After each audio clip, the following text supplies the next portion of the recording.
para toda mi familia yo era un borrachín. Me llegaron a tirar, bueno, a mí me gusta el vino y no tengo un viñedo en el patio de mi casa. En la época de gloria de la cerveza artesanal, alrededor del 2015, yo no estaba parado económicamente. Era un buen cervecero y nada más, que casi no llegaba, que llegaba a fin de mes con lo justo. Tengo la gran ventaja y me parece un privilegio de trabajar de lo que me apasiona. Bueno, yo quiero vivir de la birra, yo quiero ser birra toda mi vida. Todo lo relacionado a la producción y a la elaboración de cerveza artesanal lo hice de una u otra forma con el objetivo de cumplir mi misión. Pero yo creo que si realmente lo das todo, en algún momento de una u otra forma se te acomodan las cosas. No sé si volvería a hacer todo lo que hice y todos los sacrificios que pasaron. Hice locuras muy grandes por la birra. Como nunca tuve la plata para ponerme en mi fábrica, tenía que lograr insertarme en el mercado sin producir cerveza. Mi inversión es en conocimiento. Entonces voy a invertir en mí. Yo quería mi fábrica a toda costa y cometí grandes errores. No sé si me arrepiento, pero es lo único que me salió mal. Y pruebo una birra en Estados Unidos, me vuelve la cabeza y no la puedo disfrutar. Porque estoy pensando en cómo hago esto. Siempre son como manotazos de ahogado, viste que estoy en crisis, pasa algo, choqué un proyecto y bueno, y como para no terminar de hundirme, salgo con otro. Choqué 5 o 6 proyectos de birra, creo que 7, antes de tener este. Y fue el camino necesario para que esto pase. No soy bueno haciendo todo, al contrario, te diría que soy muy bueno en muy pocas cosas. Durante mucho tiempo hice cosas que no sabía hacer y dejé de hacer lo que era bueno. Me asocié con socios que eran cerveceros. Grave error. Sabíamos de lo mismo y no sabíamos de lo mismo. Yo la gente que elijo para laburar en la fábrica, claramente busco que tengan conocimientos técnicos, pero lo primero que busco es pasión. La cerveza artesanal está directamente relacionada con la clase media. Llegó a haber solamente en Palermo 180 bares cerveceros. Hoy hay birra barata de excelente calidad, porque yo sé muy bien que no puedo hacer la birra que quiera hacer. Yo no pongo el precio que quiero. El mercado de los bares y la gente te dice, yo te pago hasta acá. En las caídas, ¿no? Hay cerveceros y fábricas que permanecen y otras que no. Los que se mantienen en pie son los que tienen... También el instante previo antes de arrancar. El instante previo, pero es durísimo, ¿no?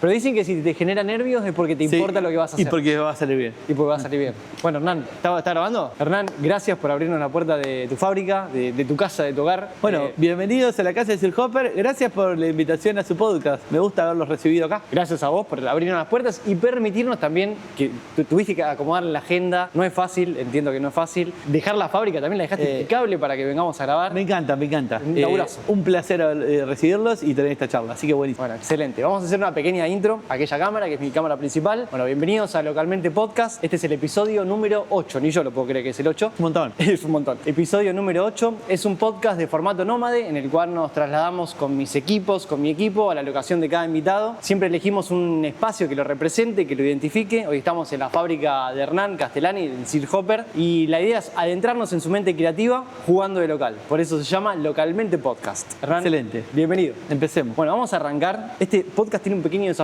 en la primera pregunta. A ver. Es fácil, la vas a resolver fácil. Pero te tenés que definir en tercera persona, ¿sí? Ese es el desafío, con una pregunta. Y la pregunta es, ¿quién es Hernán Castellani en lo personal, en lo profesional y a qué se dedica? Bien, es compleja. Es compleja. Habría que pensarla bien, pero lo primero que me va a salir es, para mí Hernán Castellani es un apasionado de la cerveza, lo definiría como un romántico, muchas veces porque va más allá de un poco de la pasión y hay mucho amor de por medio, bastante nerd, aplicado, muy insistente, testarudo en un montón de cosas, que le gusta mucho lo que hace y la verdad es que está rodeado de un montón de gente muy copada. Eso sería lo que yo puedo ver de afuera. A ver, me dijiste, ¿qué sería yo después? Sí, en lo personal, profesional y a qué te dedicas. Ok. Hay mucha gente que está viendo este episodio y ya te conoce, pero para los que no. Ok, bueno, para los que no me conocen, básicamente hago cerveza hace mucho tiempo, tengo 38 años, desde los 18 hago birra, me gusta mucho lo que hago, me costó mucho tener esto que ven acá, más de 18 años, porque esta fábrica tiene 1 año y medio en nuestro poder, y antes hice absolutamente todo alrededor de la birra, porque para llegar a esto, y no me fue fácil, tomé malas decisiones económicas, no tenía dinero, me asocié con gente bastante olvidable y nefasta, y un par de cositas más que pasaron, y para eso tuve que construir desde otro lado. Siempre por eso te dije insistente, siempre mi frase de cabecera es persevera y triunfarás. Dije, bueno, yo quiero vivir de la birra, yo quiero ser birra toda mi vida, no tengo fábrica, bueno, bueno, voy a hacer otras cosas. Y empecé por dar cursos, escribí un libro más adelante, asesoré cervecerías, preparaba kits sensoriales, vendí equipamiento. Todo lo relacionado a la producción y a la elaboración de cerveza artesanal lo hice de una u otra forma con el objetivo de cumplir mi misión. Bueno, las cosas fueron cambiando, pasaron muchas cosas en el medio y acá estamos. Tremendo. Bueno, hermosa fábrica. Gracias. Y yo creo que ese persevera y triunfarás siempre termina dando sus frutos, ¿viste? Y a veces, como decía Steve Jobs, los puntos se unen para atrás. Empezás a mirar hacia atrás, esa retrospectiva, y de repente todo empieza a cobrar sentido. Sí, claramente. ¿No? Esa charla de Steve Jobs es genial. Viste, muchas veces, o por él, el que por ahí no lo logra, o el que la está remando, Sí. no lo ve y dice, bueno, ahora sí que tiene todo y que se le dio. Pero yo creo que si realmente lo das todo, en algún momento, de una u otra forma, se te acomodan las cosas. Tal cual. Puede que no llegues hasta la cima, puede que te cueste un poco más, pero sí, en retrospectiva digo, no sé si volvería a hacer todo lo que hice y todos los sacrificios que pasaron. Hice locuras muy grandes por la birra y bueno, nada, hoy no me arrepiento absolutamente nada. Si nunca hubiese pensado el Hernán de hace 15 años atrás, si vos me decías a la cantidad de países que iba a recorrer por la birra, los amigos que me iba a dar, la gente que iba a conocer, las gratitudes que me iba a dar el hecho de hacer birra, si me la contabas, hoy mi realidad no te decía, pero No te lo me imaginabas. jodas, Wow. me estás boludeando. Es una locura. Qué lindo. Bueno, es una linda locura. Es una linda hermosa locura. Pero bueno, viajo mucho, hago mucho lo que me gusta. Tengo la gran ventaja, y me parece un privilegio, de trabajar de lo que me apasiona. Y no es lo mismo, creo, trabajar quizá por un rédito económico, por lo que sea, Claro. por otro tipo de motivación, porque realmente me gusta. Bueno, este podcast tiene la premisa, nació desde la premisa de entrevistar a personas apasionadas por su profesión, algo habíamos charlado. Por eso era que queríamos también hablar con vos, porque te cuento un poquito de nuestra historia. Está Ari detrás de cámara que me está acompañando. Tuvimos una fábrica de cerveza artesanal pre-pandemia. Una fábrica chica en Wilde, tenía un equipo de 100 litros de inoxidable, llegamos a producir. Ya estábamos vendiendo barriles y demás, y estábamos muy apasionados en ese momento por todo este mundillo de la cerveza artesanal. Y a vos te teníamos como referente, así como a Semilla, como a Alexis. Y hoy que yo lo veo más del lado del contenido, desde la producción audiovisual, me doy cuenta que era porque eran los que más se mostraban también públicamente. Sí, claramente. Eran los que más visual tenían. Claro. Sí. Ahí te pregunto, ¿cómo fue que detectaste esto de empezar a mostrarte que era importante y que a la vez había que hacerlo? Bueno, un poco todo tiene que ver con todo. Como nunca tuve la plata para ponerme en mi fábrica, tenía que lograr insertarme en el mercado sin producir cerveza. Y lo lógico era que un cervecero tenía su fábrica, hacía birra. Entonces, no estaba mucho el concepto de brewmaster o de maestro cervecero, el título de una persona que hoy son muy cotizados los maestros cerveceros en las fábricas. Bueno, en ese momento no existía. Yo estoy hablando que empecé a hacer birra en el 2006 y no existía. Entonces, empecé a construir el concepto de asesor o consultor cervecero, que no lo hacía nadie. Que alguien te pague porque vos le digas lo que tiene que hacer era impensado. Era que te paguen por pensar. Claro, pero si yo sé hacer birra, vos me vas a decir a mí cómo hacer birra. Bueno, eso lo tuve que construir. ¿Cómo lo construí? Con las redes. Entonces, era un friki, un fanático que iba a todos lados. Entonces, viajaba, me invitaban como juez a una copa cervecera, me tenía que pagar todo, me tomaba un avión, me pagaba todo y me iba a Qatar, a Chile. Wow. Y sacaba fotos, filmaba la copa, la previa, visitaba una cervecería, fotito. Me invitaban a hacer una colaboración, capaz que no era mía, capaz que era la colaboración del grupo, y sacaba y filmaba y esto y lo otro. me iba a una cervecería a hacer una birra de invitado o capaz que de colado, fotito, video, los fermentadores, la planilla, la cocción, la molienda, esto, lo otro. Y empecé a como instagramear, siempre manejé solamente Instagram. Que en ese momento no se instagrameaba tanto tampoco. No, era súper raro. Claro. Y empecé a instagramear como toda mi vida, siempre hablo lo mismo, cervecera. Que Claro. vos entras a mi Instagram, Hernán Castellani, y no es un Instagram privado. Yo en una cena familiar no saco una foto y la subo a Instagram. O en un cumpleaños de un amigo tampoco. Pero todo lo que pasa en mi vida cervecera pasa por Instagram. Y eso empezó a construir un montón de cosas, que gente que me empezó a contactar. De me interesa laburar con vos, quiero que vengas a visitarme, quiero hacer una birra, estoy buscando asesoría. Y muy loco. Viajé a Perú, Chile, Tremendo. México. Un montón de gente hizo mis cursos en España. Los webinars lupulados, tengo 21 países distintos, gente inscripta. Más de 2.000 personas individuales hicieron los cursos. Qué bien. Para el nichito cervecero, Sí. es una bocha. Es mucho, ¿no? Es un montón. Y aparte, para una época donde no era normal hacerlo. Por eso te preguntaba, ¿cómo te nació, viste, la idea de empezar a sacar las fotitos? No lo pensé. Claro, no lo pensaste. No estuvo calculado que dije, che. Claro. No, dije, a ver, necesito laburo, porque no llegaba a fin de mes. En ese momento que yo quería ser asesor y que laburaba gratis, porque literalmente asesoré un montón de cervecerías, ni por el pancho y la coca, por la birra y el asado, tenía que hacer un montón de cosas para llegar a fin de mes que no estaban tan buenas. Compraba equipamiento, me iba a Estado de Chile, me daba un curso de análisis sensorial, con la plata que ganaba el curso me compraba equipamiento, venía y lo vendía por Mercado Libre y hacía unos revoleos tremendos porque no me daba, pero seguía como en ese sendero y funcionó. Obviamente que cuando pude dejar de hacer un montón de cosas que no me gustaban, las solté. Cuando pude vivir de asesorar fábricas fue como un gran hito. Dije, bueno, che, me va bien y laburo de vender mi conocimiento. Y encima me dediqué a capacitarme. Entonces, eso fue también hermoso, de pagarme un viaje por mi propia cuenta a Alemania y irme a la DreamTech, a la feria más grande de bebidas alimenticias del mundo, y irme a un congreso en Estados Unidos 3-4 días a escuchar charlas técnicas de nerd y un montón de cosas que siempre las quise hacer y no me daba la billetera. Claro, o sea, salía de pulmón tuyo de invertirlo y reinvertir también. Reinvertirlo. Y siempre lo vi así. Claro. Yo no tengo fábrica, no tengo equipamiento. Eso estamos hablando de 2 años para atrás, 10 años para atrás. Y siempre dije lo mismo. Mi inversión es en conocimiento. Entonces voy a invertir en mí. Y gasté un montón de plata en viajes, en conocimientos, en catar en copas cerveceras, en conocer gente. Y creo que hoy estoy muy agradecido de todo eso. Me paro mucho en mi conocimiento para hacer todo lo que hago. Y me parece que es un diferencial a la hora de querer hacer un buen producto o de vender un curso. El respaldo de las dos cosas, la teoría y la práctica, me parece que se complementan muy bien. Tal cual, van de la mano. Van completamente de la mano. Y ahí en esos comienzos, ¿no? Que vos dijiste, che, yo me quiero dedicar toda mi vida a hacer cerveza, ¿no? Y cuando lo tenías muy en claro. Desde muy pendejo. Bueno, eso es muy loco, ¿no? Pero lo tenías muy, muy en claro de chico. ¿Qué pasaba con los alrededores que, no sé, quizás colegas tuyos veías que cada vez crecían más en fábrica, en equipamiento, pero vos ibas por otro sendero de la educación y de la investigación, ponele? Durísimo.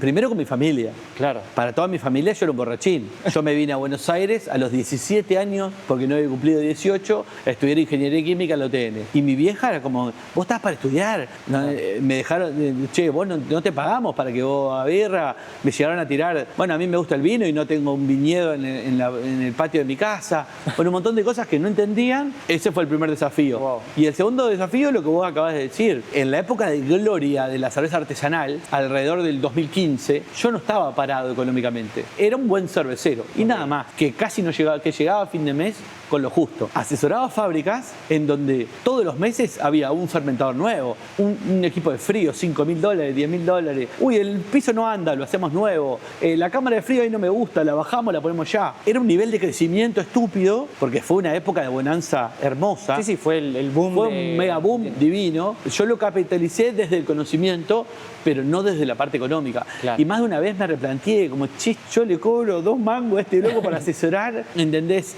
Hace 6 meses que vengo, mirá todos los tanques que metió. Sí, en esa comparativa debe ser fuerte. Y en un momento me tranquilicé porque dije, che, este camino es largo. Y esto es, viste, la famosa, esto es una maratón. Sí, o el ombú, viste, que dicen que echa raíz, hasta que de repente... Yo era muy pendejo y esto pasó y yo no tenía 30 años. Claro. Entonces, ¿qué querés? ¿Quién a los 30 años está parado económicamente? Salvo que tengas una herencia copada, no. Entonces, yo tenía 30 años y no estaba parado económicamente. Y hacía 12 que hacía birra. No era un novato. Claro. Pero no estaba acomodado. Y en un poco me tranquilicé, me choqué unas cuantas paredes, eso da para un podcast más largo, Claro. pero tuve 3-4 proyectos cerveceros que me asocié con gente que no iba, con el hecho de, yo quería mi fábrica a toda costa. Y cometí grandes errores. Y de eso, no sé si me arrepiento, pero es lo único que me salió mal. Un par terminé con abogados, contadores, terminé pidiendo plata para poder salir, endeudado. No terminó bien. Y ahí dije, no es por acá. No. Claro, te estaban mostrando las señales de que ese no pero era. si esto me sale bien y esto no, la fábrica no se me dio, Claro. pero asesorar y dar cursos me es natural y me sale bien y la gente me lo devuelve copado. No sigas insistiendo en lo que no se te da. Y Que de ya hecho iba a llegar. me había convencido, tengo muchos cerveceros que me dicen, yo hice cursos tuyos que vos decías si me regalás una fábrica te la devuelvo. ¿Qué haces ahora con una fábrica? Me lo ha dicho Mirá. 20 personas Frase de distintas. cabecera. Y lo he dicho, es verdad. Pero bueno, lo dije hace 7, 8 años. Claro, hoy lo ves diferente. Era otra situación. Y sí. A mí me iba bien, no quería estos quilombos. Así como te digo que la época de auge la vi pasar por el costado, también en pandemia, todos los que tenían un mega imperio tenían la fábrica cerrada, con alquileres, con sueldos, con un montón de cosas. Y yo estuve súper chill. No súper tenías, chill. claro, algo que te ate tan De físico. hecho, me reconvertí, dejé de producir mi birra Sí. por un tiempo y me puse a dar cursos online. Me fue re bien con los webinars online. Escribí un libro, publiqué un libro y también me fue re bien con el libro. Agoté 2 ediciones en 4 meses. Una locura. Una locura. Qué bien. Y lo vendí por Intra. No está en ninguna editorial. Y bueno, pero ese era el laburo de hormiga que venías haciendo y fíjate cómo en ese momento floreció. La verdad que después de la pandemia, cuando el mercado Sí. empezó a caer, Claro. también por el contexto global y porque la birra sigue siendo algo de culto, pero dejó de estar en ese hype, mi estructura chica estuvo muy bien. Y sí. ¿Entendés? Y mis no compromisos a grandes escalas me hicieron de que yo duerma tranquilo todos los días. Es que tenías las bases sólidas. Y era muy bien variable. Entonces, producía más, vendía más, y siempre me acomodé de esa forma. Y la pandemia la pasé joya. Y sí. ¿Qué quieres que te diga? No la pasé para nada mal. Che, y en tus comienzos, yo leí algo, corregime si está bien. A ver.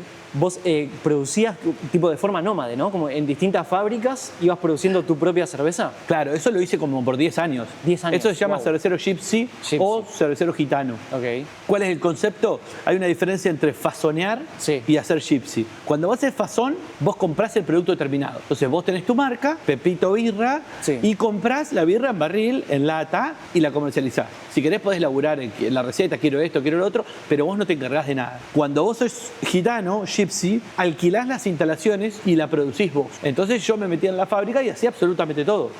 Yo molía, cocinaba, enfriaba el mosto, metía los dry hopping, fermentaba, purgaba, Claro, todo enlataba, embarrilado, solo. Pero te alquilaba todo este circo. ¿Y la producción era a gran escala o qué tamaño? Sí, lotes de 1000 litros, 1500, claro. 2000. En Bierhaus hice birra 3 años y mis lotes eran de 6000 litros final. Claro, una locura. Eran el doble de estos fermentadores. Eran épocas que se vendían Bueno, más. ahí también le encontraste una forma Espectacular. ¿no? como alternativa al no tener la fábrica. Fue una herramienta perfecta. Yo hacía mucha birra en poco tiempo en la fábrica de otro y después me dedicaba al resto de las cosas. Claro. Seguía asesorando, seguía dando cursos, seguía viajando por todos lados. Me gustaba eso. Siempre tuve como las 4 patas de la birra, que es la capacitación, la docencia, Sí. la producción, ¿viste? Y algo ahí metido con el equipamiento y demás. Y hacía un poco de todo. Y me gusta hacer un poco de todo. Ahora estoy bastante más enfocado en la fábrica. Es otro momento también. Y estoy también cansado de todo lo otro. Entonces es como me agarra un poco más maduro. Tengo socios que me bancaron en hacer esta locura y siento una responsabilidad en que esto funcione. Por eso ahora estoy 12 horas por día metido acá adentro y ya no estoy asesorando, viajo menos, no doy tantos cursos. Sí. Los mantengo, pero muy... Sí, es como que lo tomás desde otro lado ahora. Claro, ahora lo Más disfruto, lo hago más como para devolver todo lo que me dieron, pero hoy mi vida cervecera pasa por acá. Qué bien. Pero porque tengo otras responsabilidades y porque tengo gente que me bancó en esto que yo me capriché y dije, quiero esta fábrica, Sí. y tengo 3 socios que me dijeron, a ciegas, vamos. Creyeron 100% en Vamos. vos. Sí, sí. Que es mi novia y una pareja de mis mejores amigos Qué de toda bien. la vida. Y hoy tengo una fábrica divina con los socios que quiero tener y tengo un proyecto re lindo que me parece que lo tengo que defender. Obvio. Si yo me pongo a laburar con los demás o a sacarle el foco a esto, se me hace como que voy a ir en contra de la gente que realmente confía en mí. Tal cual. Eso era algo que quería hablar, el tema del poder que tiene la comunidad acá en el rubro cervecero. Nosotros, como te comentaba, tuvimos esa fábrica, ya no recuerdo ni el año, pero fue pre-pandemia y estuvimos en un contrato, era 3 años el contrato, estuvimos 2 años armando la fábrica y en el último año empezamos a producir, a comercializar, pero algo que veíamos y que a mí en ese momento al Maxi del pasado le parecía raro, esto de los encuentros a compartir recetas, procesos con colegas. Yo en ese momento no lo entendía, hoy sí, con el aprendizaje que tuve en todo este tiempo, lo veo y lo entiendo entiendo, No lo es común. interpreto, pero no es común. No, no es común. Lo ves, lo trasladás y no sé, lo extrapolas a cualquier industria. Es raro No, no. que alguien le comparta a No. un colega sus procesos. No sabes la cantidad de veces que me han dicho, Sí. vos sos un boludo, ¿cómo vas a publicar tu receta? ¿Cómo vas a aprender algo nuevo y lo vas a comunicar en las redes? Yo es algo que descubro algo y lo instagrameo al toque. Sí, sí. Pero yo tengo una explicación a eso, es mi teoría al respecto y no sé si es la verdad de la milanesa, pero cuando empezamos a hacer birra, los que empezamos desde hace 20, 20 y pico años, no había nada. Teníamos re pocos insumos.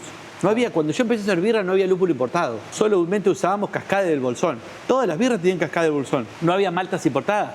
Sí. Era solamente Pilsen nacional. Levadura en sobrecito, seca. No había nada más. Cursos, todos en inglés y afuera. Ninguno en español, ninguno local. Equipamiento, todo hecho con el codo.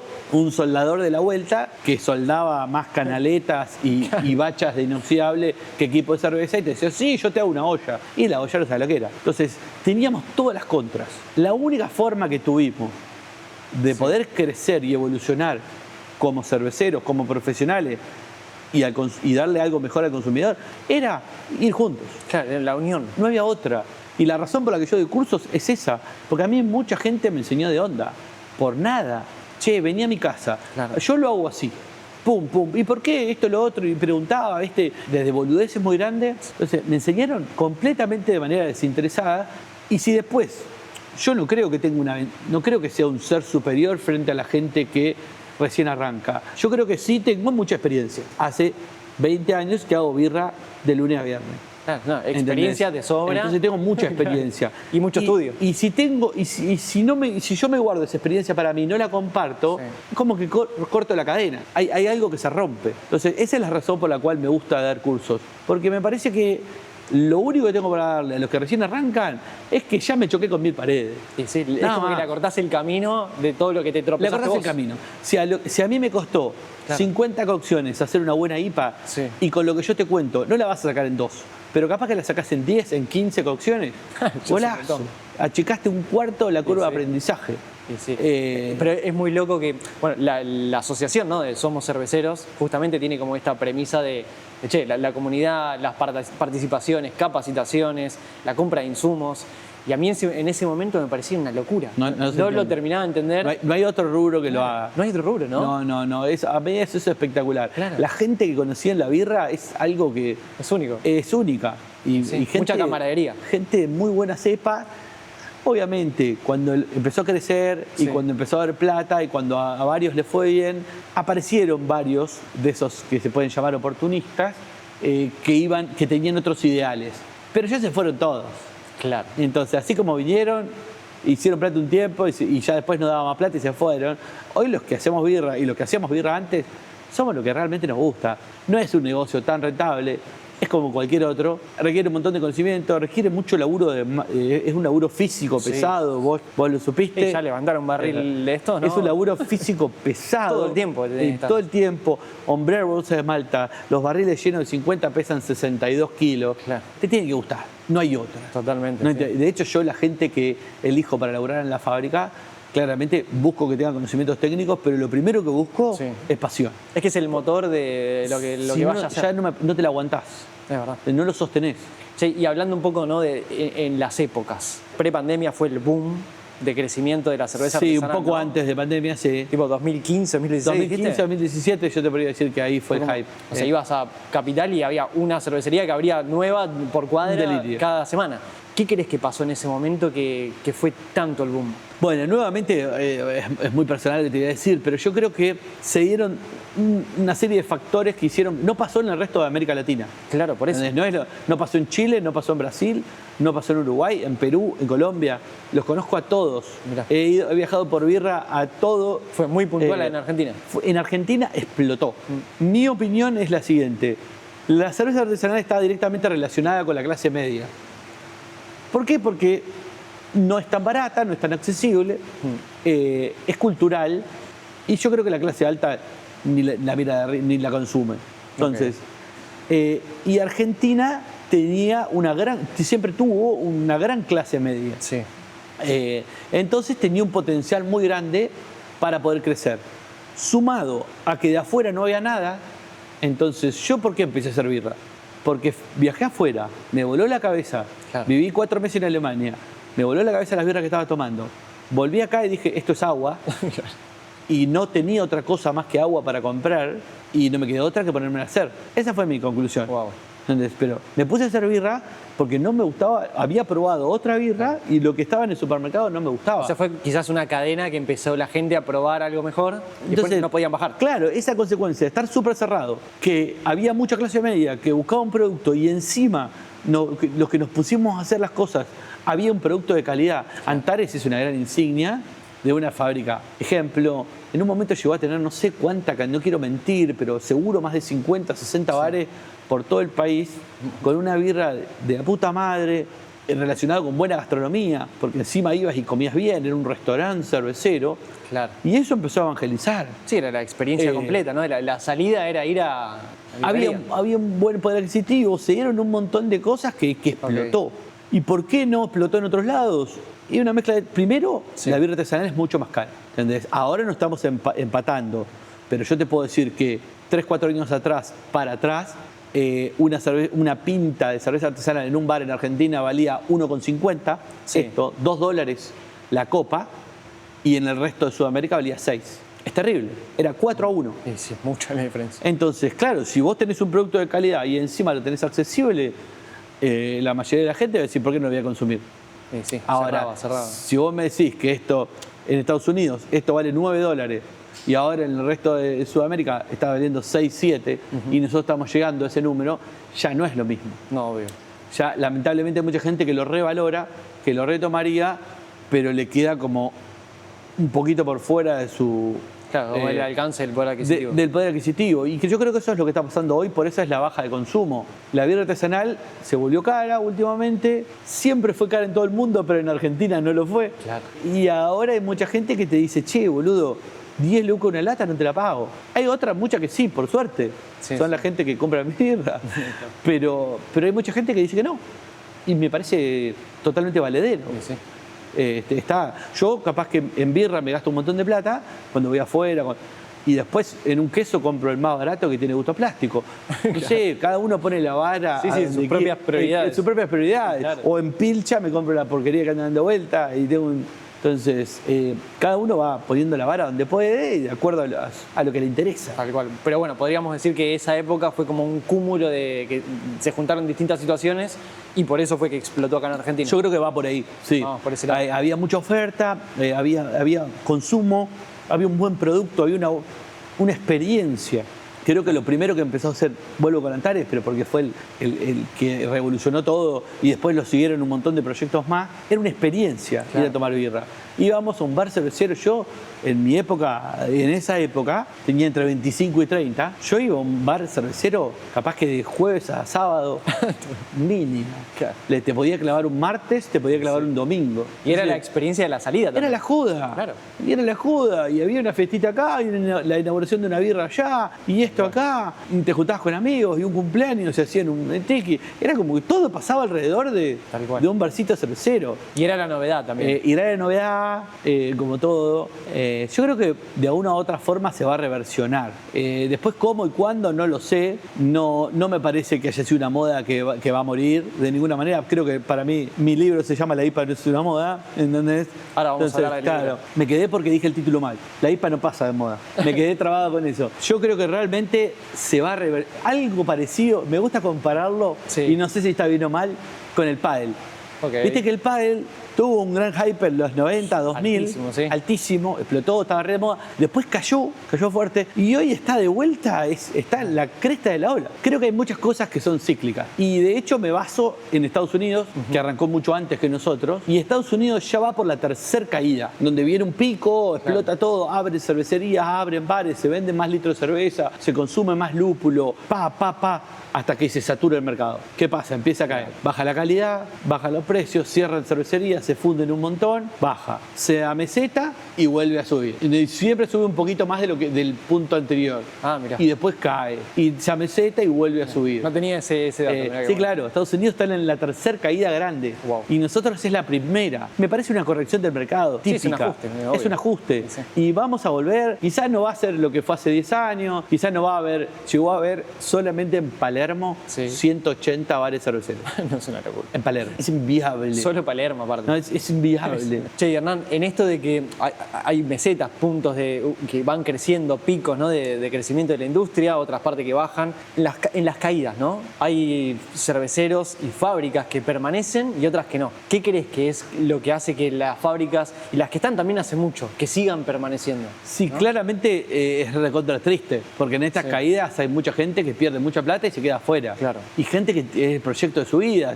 Conozco historias de amigos muy tristes. Esa es la parte fea de todo esto. Respondiéndote lo que vos decías de qué hace que se quede y qué no, yo creo que hoy, más que nada, y en este momento que estamos en una crisis importante, del sector y un poco bastante económica del país, los que se mantienen en pie son los que tienen todo el circo bien armado, más allá de un buen producto o una buena marca. Okay. O un buen precio. En viejas épocas, en épocas de vacas gordas, me gusta decirle, si vos hacías algo bien, te iba muy bien. O tenías una buena birra, o tenías una buena marca, marketineramente, te vendías bien, estéticamente, llegabas a la gente, comunicabas bien, te iba bien, o tenías un buen precio. Una de esas te iba bien. O muchas veces con un buen servicio también te iba bien. Pero con una variable sola. Una variable sola, de las cuatro que considero más importantes. Hoy tenés que hacer todo bien. En algo tenés que destacar, pero tanto producto como servicio, como comunicación y marketing y como precio, todo tiene que estar muy finito. Y los que, por ejemplo, conozco muchos que, no sé, cervecerías viejas que para hacer 10.000 litros tenían 10 empleados. Y eso es muy ineficiente y en un contexto actual en donde estamos en vaca flaca, lo contrario, y realmente hay poco poder de consumo en la calle, no sobrevive. Tenés que ser eficiente, tenés que hacer un buen producto. Los que siguen haciendo una birrita que está medio oxidada o está mal fermentada y queda fuera del mercado, porque antes la vendían más barata que los demás y la vendían igual. Bueno, hoy hay birra barata de excelente calidad y hay gente que comunica bien y que tiene una marca replantada y que está en el supermercado y que las redes la manejan los influencers, que los bares explotan. Claro.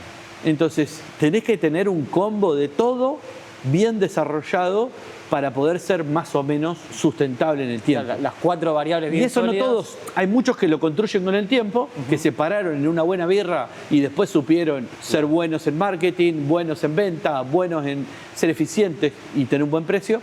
Y hay otros que no se ayornaron nunca. Lamentablemente, como asesor, yo debo haber asesorado por lo menos a 50 fábricas en todo el país. Wow. Quizá más, nunca las conté bien, pero seguramente más de 50 fábricas en todo el país. Y me pasó de ver a gente que decís, che, no quiero que se vaya esta marca, porque es un re buen producto. Pero si se te cae plata por todos lados, en épocas de vacas gordas más o menos ganás unos mangos, pero en época de vacas flacas al toque te fundís. Entonces es muy finito eso. Y de hecho fue un know-how, esa mochila que me fui cargando, la aplico todos los días acá en mi fábrica. Porque yo sé muy bien que no puedo hacer la birra que quiera hacer. Porque si mis costos están por encima de mi precio de venta, el mercado te regula el precio de venta. Yo no pongo el precio que quiero. El mercado de los bares y la gente te dice, yo te pago hasta acá. Y yo tengo que hacer la birra de allá hasta acá que me valga un poquito menos para ser medianamente rentable. Que quizás no es la que vos quisieras. La mejor birra que puedo, pero quizás no es ir a fondo. Claro. Y eso me costó entender cuando me compré la fábrica. Porque yo quería hacer a fondo una doble NEIPA, 30 gramos por litro, me traigo los extractos de Estados Unidos, hago una... Sí, bueno, pero esa birra se tiene que vender a, no sé, 10 pesos, no lo pongamos en número real. Bueno, pero el mercado te paga 6. Más de una vez mi socio me dijo, buenísimo, capo, me aplaude la espalda, me hiciste un birrón. Ahora, yo esta birra la tengo que vender por debajo del costo. No, pero ¿cómo? Que no sé qué.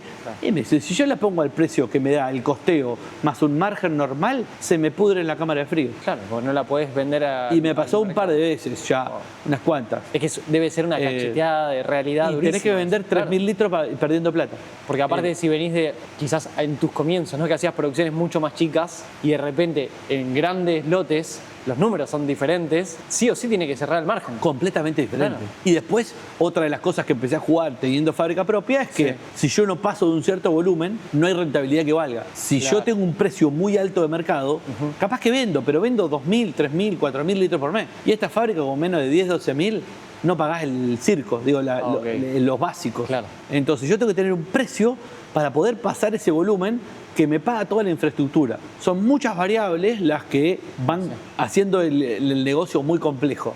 Por eso es que tengo grandes socios y amo a mis socios, porque yo me dedico solamente a hacer birra. Soy malísimo vendiendo, soy malísimo manejando plata, soy malísimo logística, distribución.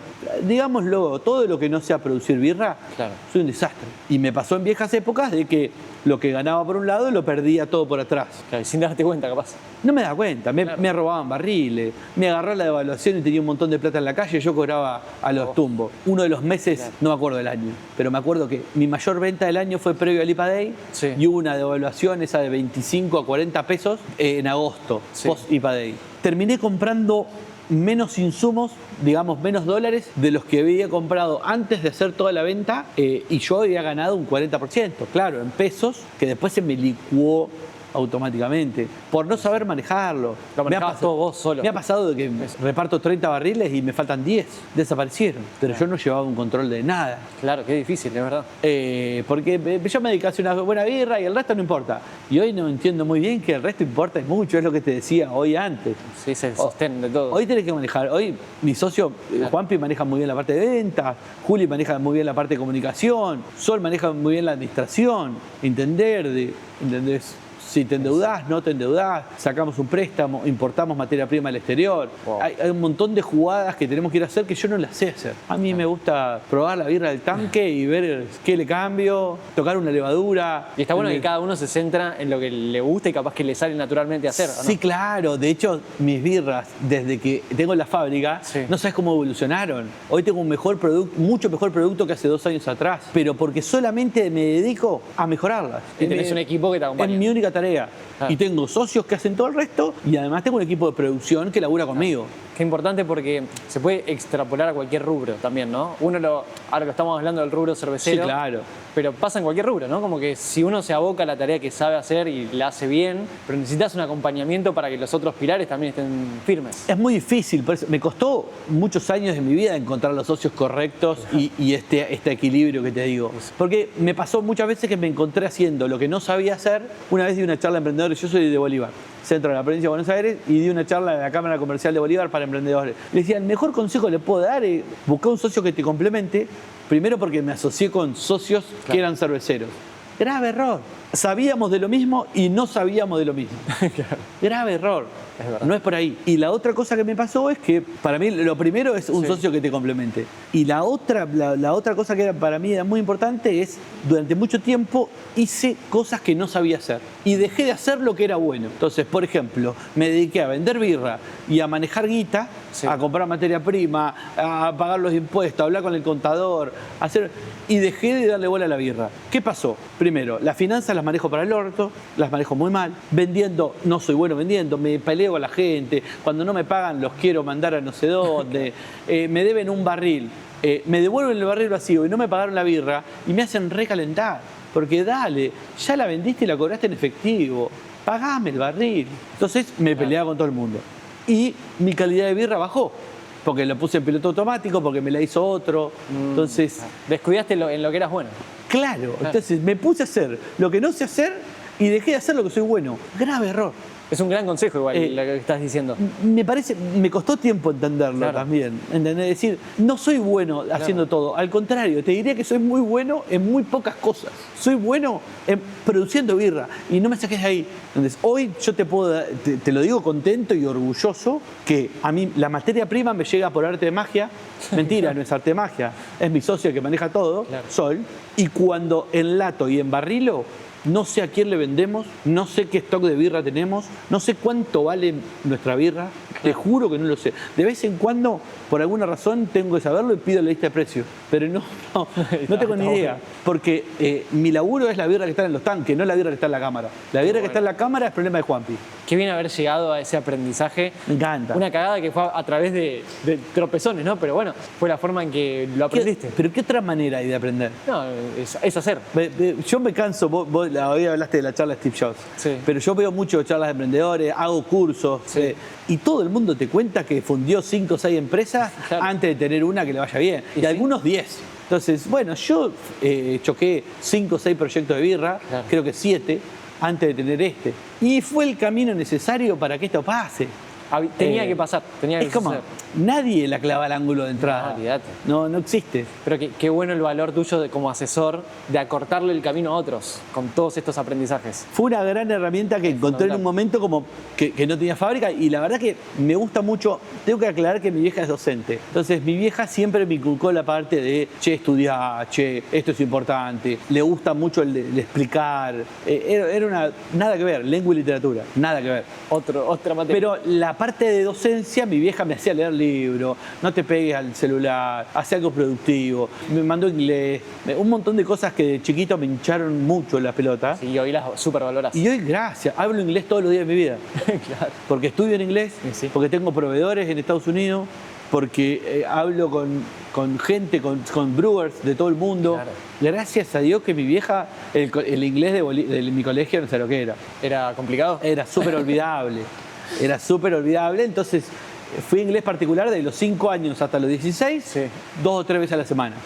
Y gracias a eso, che, vieja, Menos la verdad mal. que hoy menos mal. Menos mal, porque aparte de Porque, aprender de grande es mucho más difícil. Es mucho más difícil, Mucho más y es fundamental. Estudio en inglés. ¿Y sí? Llega un momento que cuando querés ir a un nivel alto, Sí, te encontrás con ese techo. te encontrás ese techo. Que Inevitablemente. bueno, hoy con herramientas que hay, hoy es más fácil. Ahí podés traducir un libro entero para inteligencia artificial, pero hace 10 años no existía. No, era imposible. Era imposible. Eran libros físicos y ya.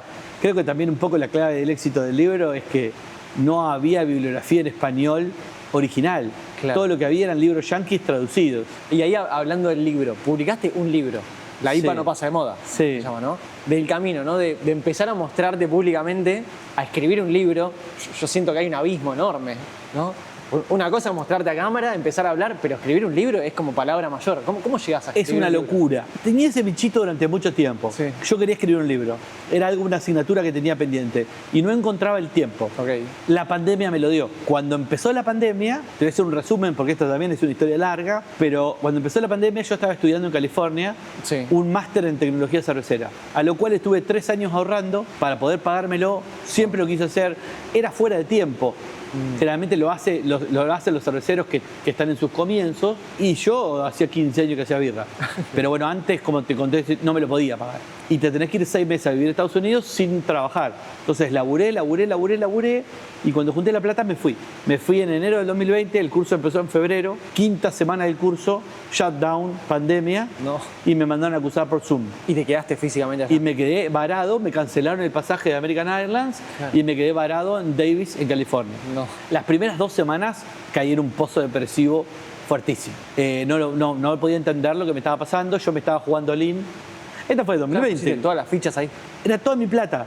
Todos mis ahorros eran el curso más vivir 6 meses en Estados Unidos. Y volvía en cero, pero a todos mis asesorados, a toda la gente que laburaba, tal, le decía, Claro. espérenme que vuelvo recargado. Me voy 6 meses y vuelvo a laburar con ustedes recargado.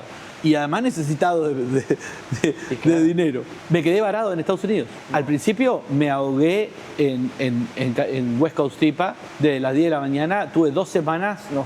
en una crisis horrible. ¿Cómo saliste de ahí?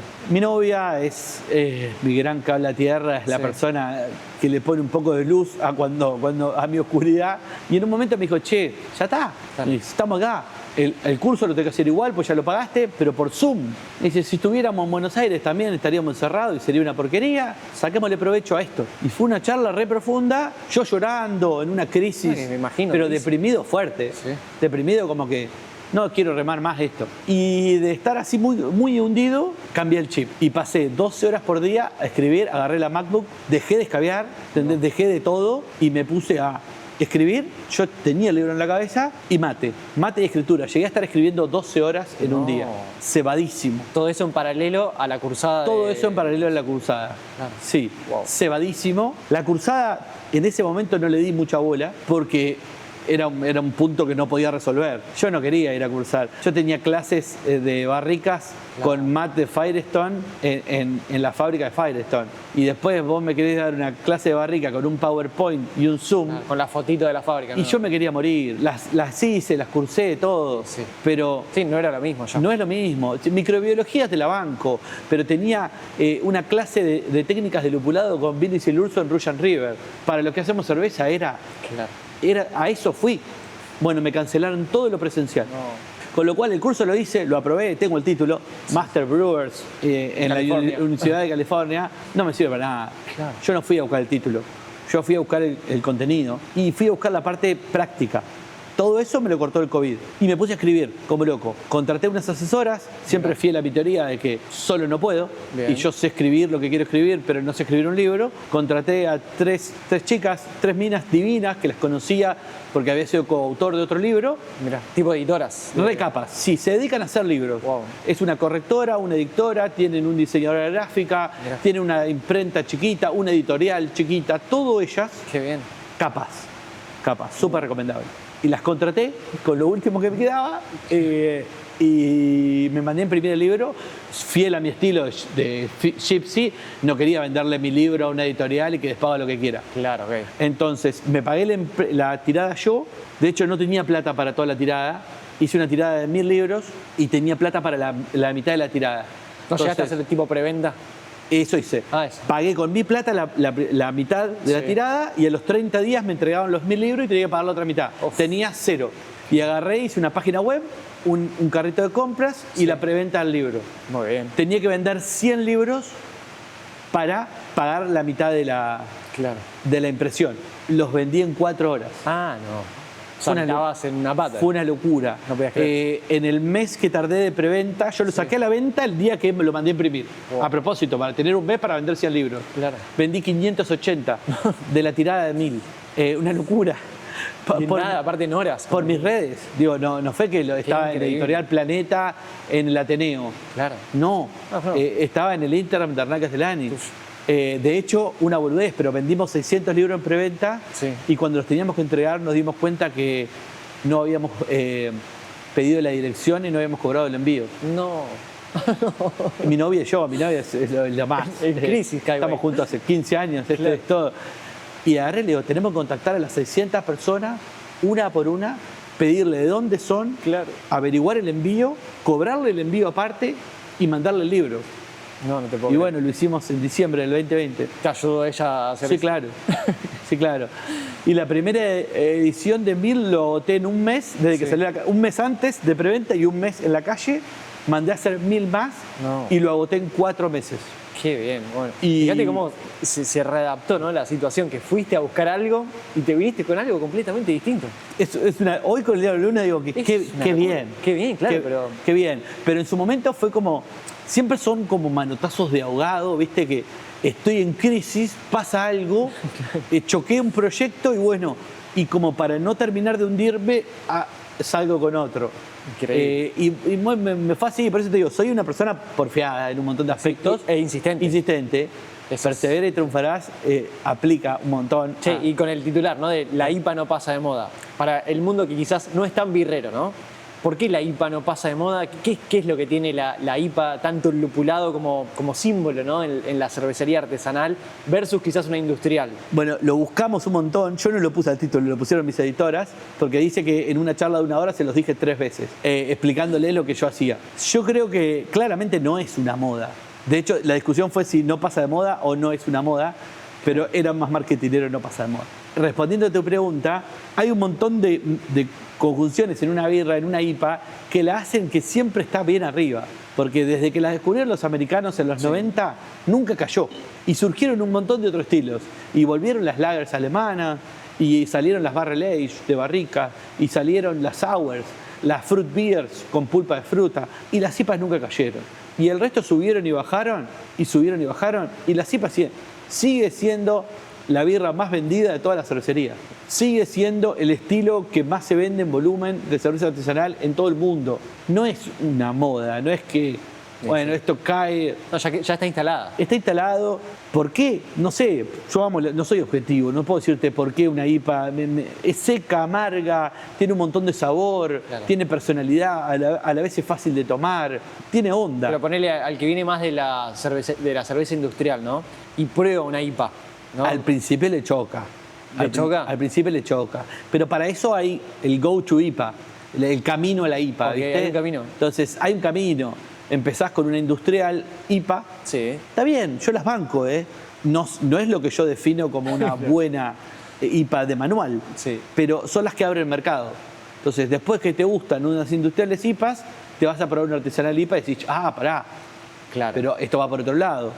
Y no digo que estén mal, simplemente que es un producto menos intenso, menos fresco, menos aromático, más estandarizado. Sí. Pero es un productazo, muchas veces. Esto lo que tiene una IPA artesanal bien elaborada es que es súper fresco, tiene una intensidad, tiene una calidad y una frescura que si entraste una o dos veces, después te enamoró al toque. Y después es súper difícil bajar. Es muy difícil bajar. Porque Pero ya quedaste como con el todo. paladar acostumbrado. Pero yo te dije hoy el ejemplo de los quesos, pero aplica Claro. a un buen café, Un buen café, a tal lo cual. que quieras. Tomate un buen café de un barista recién molido y después traeme el batidito ese que está torrado en paquete y no va. Y ya está. Y bueno, y muchas veces es esa diferencia. Pasa con los quesos, pasa con todo en la vida, en donde vos levantás la vara, Claro. es muy difícil volver para atrás. Sí, y bueno, por eso es que la IPA no pasa de moda. Lo banco, lo banco. Me Bancamos. falta tatuármelo, pero fue un buen título, que no lo encontré yo.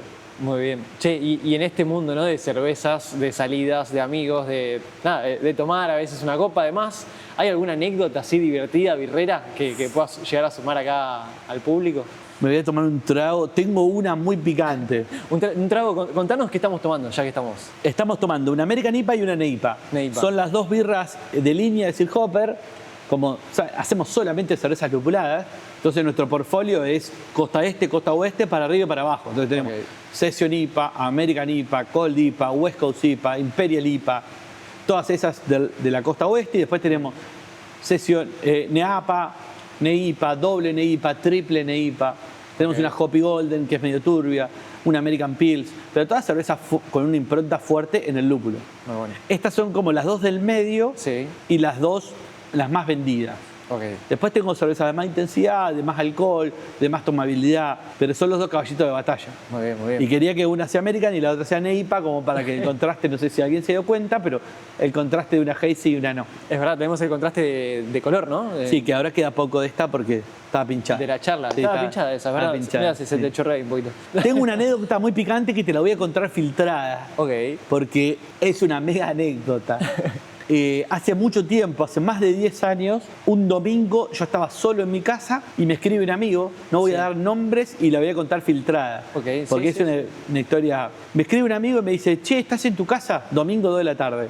Sí, de una. Y dice, me voy a tomar unas birras que después a la noche me tengo que ir a Miami. Un viaje. Joya. Cae con 10, 12 cervezas tope de gama, birras de barrica, 12. Nos tomamos un Imperial Bitter de Firestone Water que tenía 15% de alcohol Claro, que en barrica. Nos tomamos, había para que entienda el público que no es tan birrero, un 15% de alcohol. cervezas más parecidas a un vino. Un para vino, mí. claro. O sea, muy- Algo de muy fuertes. barrica, guarda, muy alcohólica, que se toman despacio y que no se toman en cantidad. Claro. Es como que, no sé, nos tomamos 2 tubos en un rato. Bueno, es lo mismo. Nos tomamos las birras, ya teníamos un nivel etílico elevado y yo tenía un Imperial IPA de Sir Hopper en un barril de 30 en el freezer de mi casa. Freezer a temperatura de heladera. Tomamos un par de IPAs, un par de Imperial IPAs, 9% de alcohol, la Imperial IPA de Sir Hopper, no es una birra.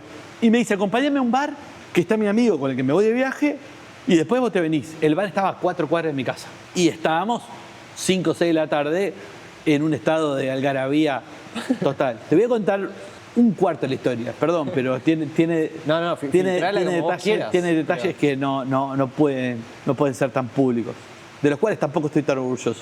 Vamos al bar, el dueño del bar, que se iba con mi amigo a Estados Unidos, mi amigo y el amigo de mi amigo, el dueño del bar, estaba más mamado que nosotros. Que no sé qué, tenía una heladera de birra importada. Empezamos a tomar Sierra Nevada, tenía unos birrones. Me acuerdo que tenía la Skull Pinipa de Ballast Point. Y tomamos las birras del bar, no nos gustaba la birra del bar, se las bardeamos, se enojó. Pasaron un montón de cosas, empezamos a tomar la Imperial IPA de Sir Hopper. Habíamos llevado de mi casa al bar 3 growlers de Imperial IPA de Sir Hopper. No. Y en un momento el dueño del bar, recontra borracho, a mí no me sale la historia y contarlo así borracho, la voz de borracho, pero me dice, ¿vos querés ir a Miami? Yo te invito a Miami. No. Y yo lo miro y le digo, no seas pelotudo, estamos todos re borrachos, no jodas. Lo miro a mi amigo y me dice, no te estás jodiendo, te está invitando a Miami. Era posta. Y yo no lo conocía. Te juro que era la primera vez que conocía al dueño del bar. Y le digo, no jodas, le digo, porque tengo el pasaporte, no necesito visa, yo tengo pasaporte y estabas a 4 cuadras de tu argentino e italiano. Y estaba a 4 cuadras de mi casa, no necesito visa. Y le digo, no jodas, pero nos vamos a Miami. Domingo 7 de la tarde. El vuelo salía a las 10. Me dice, dale, vamos. Lo mira a mi amigo, me da el ok. No me acuerdo más nada. A partir de ahí, de estar en el bar. El último Fuimos recuerdo. a mi casa, agarramos el pasaporte, agarré 5.000 pesos, que a plata de hoy no sé cuántos serían, 50.000, ponele por 10, 50.000 pesos, 100.000, no sé cuánta plata sería, pero en pesos. Imagínate qué haces con 50.000 pesos en Miami. Y agarré el pasaporte y me fui. Después me acuerdo que estábamos embarcados antes de subir el avión y nos estábamos tomando un 187, un champán de chiquitito, comiendo un sándwich de jamón crudo. Y después me levanté así, y estoy a 2 horas de llegar a Miami. No me acuerdo más nada antes. Cómo pasé la aduana, quién sacó el pasaje, un montón de cosas que, nada, un dolor de cabeza terrible. Borraste cassette. Como... Recontra resacado. Era pendejo, aclaro que era pendejo. Fue hace mucho tiempo. Pero bueno, me tomo un vaso de agua en el fondo, lo voy a buscar a mi amigo, le pido que me cuente. Y me dice, no te acordás nada, que no sé qué. No, que te invitamos al pasaje y estamos acá y que pasó esto y que pasó lo otro y nada. Me fui a sentar al asiento y me levanté, me llegué a Miami un lunes a las 10 de la mañana. Yo era encargado de la producción de una fábrica, la manejaba por completo, de lunes a viernes. Toda la producción de una fábrica dependía de mí. No podías ir a laburar. Y mi novia no sabía, con lo cual tuve que mandar 2 mensajes, siempre con la verdad, obviamente. Che, no sabe lo que pasó. Me junté a tomar birra con un amigo, me mamé, me subí en avión y estoy en Miami. Mi novia nunca me contestó hasta que volví. Tuvimos 2 días, de lunes a miércoles. Fue corto. Todo ese tiempo sin comunicación con ella. Nunca me contestó.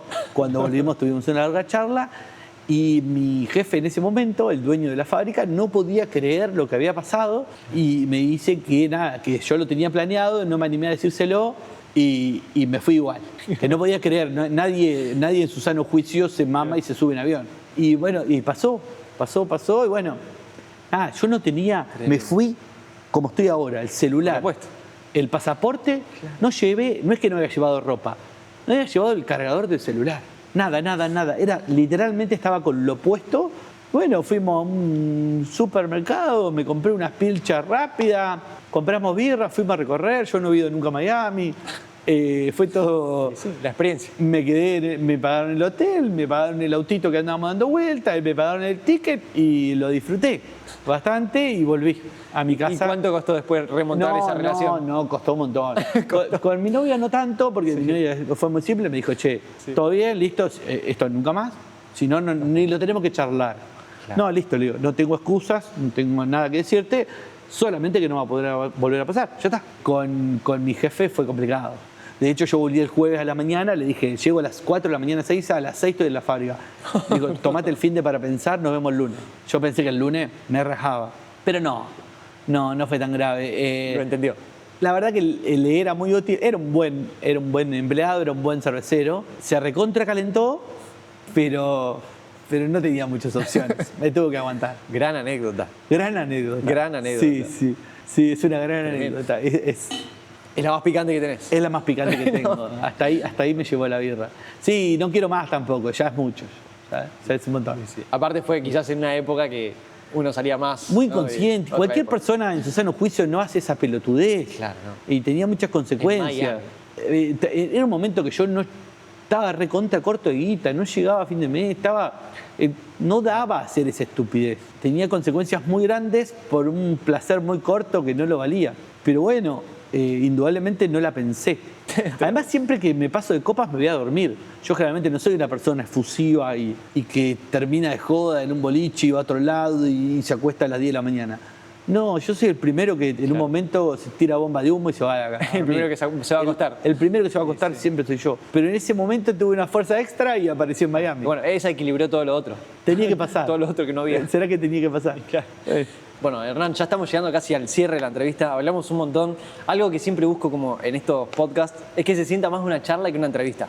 Por eso es una decisión también no tener las preguntas encima y que vaya fluyendo, ¿viste? La charla. Así Claramente lo sentí así. Se sintió así. Las birras acá también es como que me siento que estoy en un bar tomando una birra con un amigo. Así fue. Y algo que quería preguntarte, una pregunta quizás más polémica, ¿no? Como para la gente que no es tan birrera, ¿cómo puede hacer para ir a un bar y darse cuenta si una birra es buena de verdad o si es más marketinera?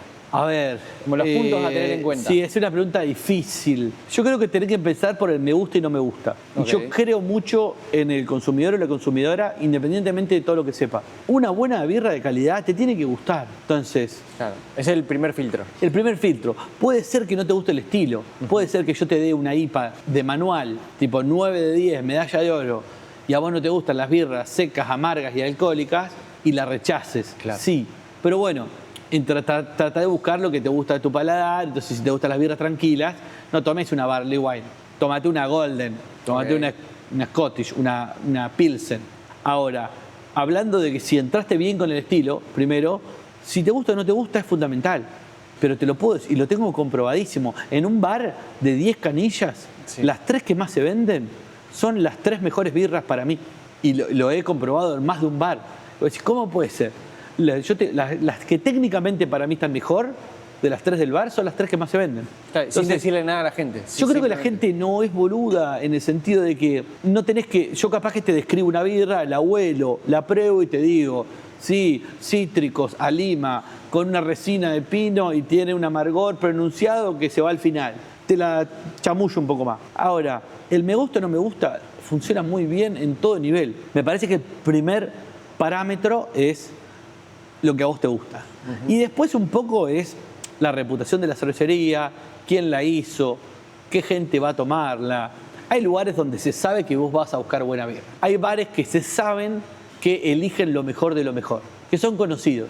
Claro, ¿Por qué? Echa su fama, ¿no? Entonces, vos vas a X bar, hay uno en Palermo, hay uno en Devoto, hay uno en Ramos Mejía, que todo lo que está ahí está bueno. Entonces, ya ese el primer filtro lo hicieron por vos. ¿Por qué? Porque la birra que no cumple un 7 puntos para arriba, no la compran. Y si la compran y no le vendieron el producto que querían, la devuelven. Entonces, hay bares que cuidan mucho el producto. Entonces, dónde la tomás es fundamental. Okay. Porque después hay otra. Yo un producto, supongamos que hago una IPA de 9 puntos. Sí. Ahora, el bar tiene la canilla sucia y la sirve mal y te va a servir una birra de 3, 4 puntos. Claro, es verdad. En los últimos 2 metros del servicio la destruye.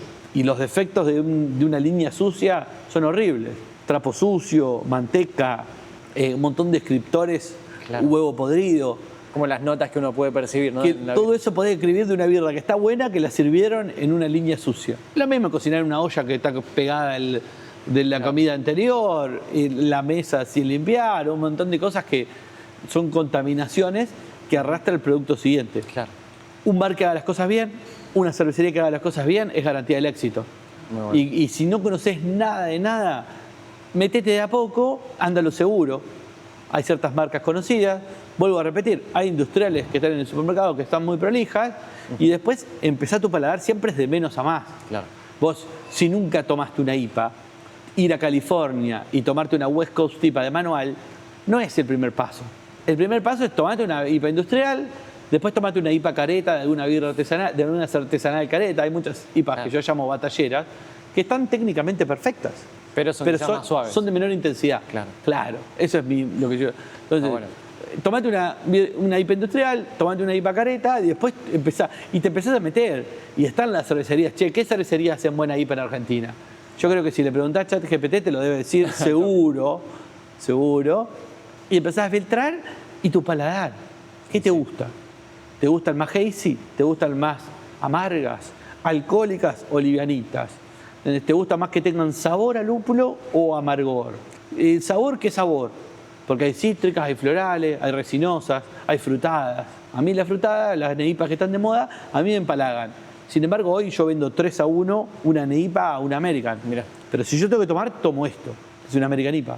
Hay que darle bastante bola a lo que a uno le gusta. Fácilmente llegás a un buen producto. Está bueno, o sea que podríamos como resumir, primero que te guste es el primer filtro. Claramente. El segundo, ir a un bar que ya sepas que vende buenas birras. Y el tercero, ir de menos a más. Sí, claro. Esos son los Es un gran resumen los baby steps para poder empezar el camino a una buena birra. Está buenísimo. Bueno, y algo más que me gustaría saber. Desde tus comienzos, por algo que leí en tu web y demás, vos empezaste como tratando de... Tomabas una birra y querías como imitarla y ver qué es lo que tiene y tratar de hacerla, ¿no? Quizás una birra de afuera, ¿no? A día de hoy, yo digo, corregime si es así o no esto, ¿eh? A día de hoy, vos podés ir a un bar, tomar una birra y disfrutarla a tal punto de no estar pendiente en cómo está hecha esa birra y estar analizándola. Sí, claro, lo que decís es verdad, lo dije muchas veces, la parte nerd muchas veces supera al borrachín. Entonces, más de una vez tomé un birrón, generalmente a mí el tipo de cerveza que me gusta son americanas, entonces los birrones los tomé en Estados Unidos. Claro. Fui a Bélgica, fui a Alemania, fui a República Checa, fui a Inglaterra, pero el estilo que me gusta no es una bitter inglesa, me gusta una session IPA americana. Claro, entonces, y pruebo una birra en Estados Unidos, me vuela la cabeza y no la puedo disfrutar, porque estoy pensando, o no la podía disfrutar, porque estoy pensando en cómo hago esto. Hay una evolución, ya creo que mi borrachina ha incrementado y mi parte nerd quizá se ha mesetado o ha bajado un poquito, entonces hoy disfruto más una buena birra, más allá de si la puedo hacer o no. Sí me pasa que cuando hago algo muy loco, cuando pruebo algo muy loco, digo, me pasó hace muy poco en San Diego, Sí. en septiembre del año pasado. Tomé una American Pils que estaba explotada en sabor a lúpulo, pero no tenía amargor ni cuerpo. Entonces me quemé era la mejor birra que tomé en todo el viaje. Claro. Pero digo, no sé cómo hacer esto. Y me explota la cabeza. O sea, te bloquea más que el disfrute de ese me momento. bloquea. Mirá, y esto fue hace poco, con lo cual podría decir que sí, me sigue pasando. Sí, pero cada vez me sorprenden menos. Claro. Esa es la cosa. Antes era más. casi todo lo que probaba afuera me volaba la cabeza y ahora tenemos un re buen nivel. Y yo viajo mucho. Sí. Y te puedo decir que más de una vez digo, me voy a tomar una birra Strange y me gusta más. O una birra de Astor, o este estilo de Astor me gusta más que esto que estoy tomando que me costó $10. Eso es una locura. Es una locura. Es un avance enorme. El nivel de las birras en Argentina Está muy top alto. mundial. Sí. Y no lo digo yo. No, aparte Lo hay dicen las competencias internacionales que siempre estamos arriba. medallas todo el tiempo para las cervezas de acá. El nivel de Argentina es top mundial. Por supuesto, no toda la birra que hay Claro. dando vuelta. Son el que hace las cosas bien en un estilo en particular. Tal cervecería tiene este estilo que está arriba, este estilo, la otra. Pero me pasa mucho eso. Y cada vez me sorprendo menos. Pero cuando algo me sorprende mucho, sí. Digo, Aparece no el nerd, entiendo, el lado nerd. porque esta birra, si yo le quiero dar todo este sabor, tiene mucho amargor. Entonces, y esta birra no tiene amargor. Pero, ¿cómo contrarresto el amargor? Con cuerpo, pero tampoco tiene cuerpo. ¿Y cómo carajo le hicieron?